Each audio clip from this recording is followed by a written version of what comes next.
rode out to Saturday afternoon where I took the time, or Brad took the time I should say, to do an interview with me. He was the lead singer from Crash Test Dummies, so let's go to that. This is Jim Thompson here with another Salmon Festival update, and this is the one I've been waiting for all day. Joining me right now from the Crash Test Dummies is Mr. Brad Roberts. How you doing, man? Nice to meet you, sir. Nice to meet you, sir. This is your second time back. You were here in '92. Were you surprised to get called back to Grand Falls, Windsor? I was delighted to get called back because, you know, we haven't been to the old rock, and if it was 92, it's 99 now, and it's getting towards the end of 99. We're talking like 7 years, if my math is correct. And, you know, 7 years is quite a long time, so. You just released a new album. Your latest hit from it, Keep a Lid on Things. The tone of the song is quite different compared to the last two albums you put out. Even the lyrics are somewhat different from what you've normally done. Why don't you tell us a little bit about the change? I just kind of got off on a tangent one day.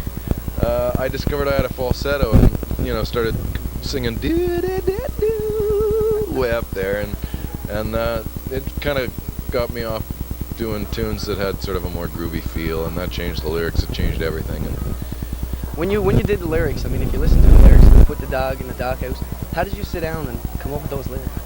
You know, I don't really have a method. I just sit down and write a bunch of crap and just select the tiny little bits that are good that come up every now and then, and you know, lots of editing. Yeah, I bet.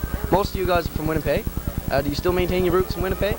The only the only person in Crash Test Dummies who continues to live in Winnipeg is our drummer Mitch. But all of us continue to go back and see our families at Christmas and stuff like that. So where are you living to now? I'm living in New York. My brother Dan, who plays bass, and Ellen are both living in Toronto. Benjamin, our harmonica player, is living in London. And Mitch is in Winnipeg. Now, a few years ago, you released a song from the soundtrack, Dumb and Dumber, Ballad of Peter Pumpkinhead. How does that change your career? Well, it was a great boost at the time because you know, put Ellen in the spotlight and made the band seem like, you know, had more than one dimension going on. And that's, of course, the soundtrack was huge, sold tons. The movie was huge. Actually, I didn't even see the movie at first because I thought, oh, I'll never like this stupid movie. And then I saw the movie and I laughed my head off. It was great. I have to agree. Has Ellen put any interest in doing any more songs? I know she did an excellent job with that song, and we haven't really seen her in front of the mic since. Does she want to get back in front? She's singing 3 songs on our new record. Okay. She'll be singing all those tonight. She'll be singing Peter Pumpkinhead as well. So she actually steps up front quite a few times over the course of the set these days. So was it any fun writing that song, Peter Pumpkin, knowing what you were doing it for? Well, what happened was this. We decided to cover Peter Pumpkinhead just because we liked that song and we wanted to do something live with Ellen. And then the Dumb and Dumber people came along and said, you know, we'd like you to record this. And it was never anything we'd intended to record. We didn't even write it. It's, you know, by another band. So that just kind of happened to us. It was weird. Now, I got to ask you about the Weird Al Yankovic. He did the parody of your song. He did Headline News. How did that come out? Did he talk to you guys before that? And how did you feel about it? He did talk to us before that, and he's a great guy. I was extremely flattered that he wanted to do the song.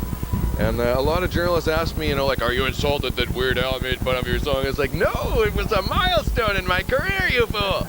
And we ended up doing some press together, and I met him, and he came out and sang a verse of Headline News during at Much Music one time. And so we had a great relationship that developed over the course of the whole thing. So do you feel that his parody of your song helped put you over, I guess, with the American scene anyway, or? No, the reason that he did it was because it was already big there. He never would have, you know, he does huge songs. I'm fat! How long are you in town for? Are you just in for tonight, or are you taking off right away, or? In and out, unfortunately. But I'm going to be on the East Coast. I'm going to go to Nova Scotia for a little while, and I might actually come back here just to spend some time on my own. Because usually I have to come here with just, you know, and work. So it'd be nice to come back and just hang. Have you had a chance to check out any of the bands here today? You know what? I got up early in the morning, did sound check at 11 o'clock, went back to my hotel room, and fell asleep from noon until 5. So you mean to tell me you were in your hotel room watching Cable 9? Actually, the whole band was talking about Cable 9 and all the interviews we were doing from people that were just hanging around and how people have come from far and wide to see this show. So the Crash Test Dummies, we're watching Cable 9 in their hotel room. That's cool. Have a good time here tonight. I can't wait to see you. Thanks. And it's good to have you back here in Grand Falls Windsor. Alrighty. This is Jim Thompson with another Salmon Festival update. Let's throw it back to George and Dave.